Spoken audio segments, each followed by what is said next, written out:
महात्मा बुद्ध के समय की बात है। उन दिनों मृत्यु के पश्चात आत्मा को स्वर्ग में प्रवेश कराने के लिए कुछ विशेष कर्मकांड कराए जाते थे।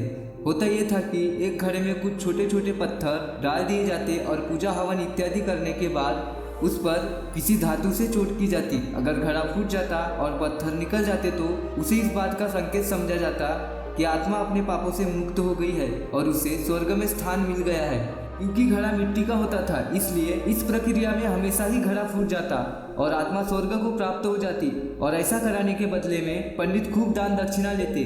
अपने पिता की मृत्यु के बाद एक युवक ने सोचा क्यों ना आत्मा शुद्धि के लिए महात्मा बुद्ध की मदद ली जाए। वे अवश्य ही आत्मा को स्वर्ग दिलाने का कोई और बेहतर और निश्चित रास्ता जानते होंगे। इसी सोच के साथ वह महात्मा बुद्ध के समक्ष पहुंचा।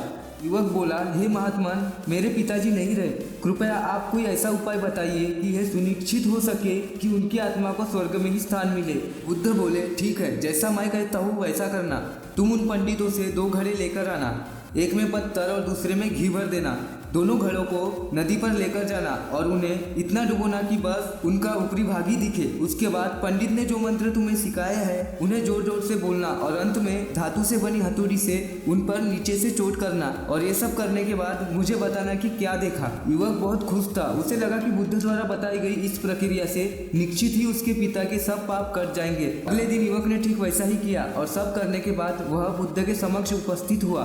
बुद्ध बोले, आओ पुत्र, बताओ तुमने क्या देखा। युवक बोला, मैंने आपके कहे अनुसार पत्थर और घी से भरे घड़े को पानी में डालकर चोट की। जैसे ही मैंने पत्थर वाले घड़े पर प्रहार किया, घड़ा टूट गया और पत्थर पानी में डूब गए।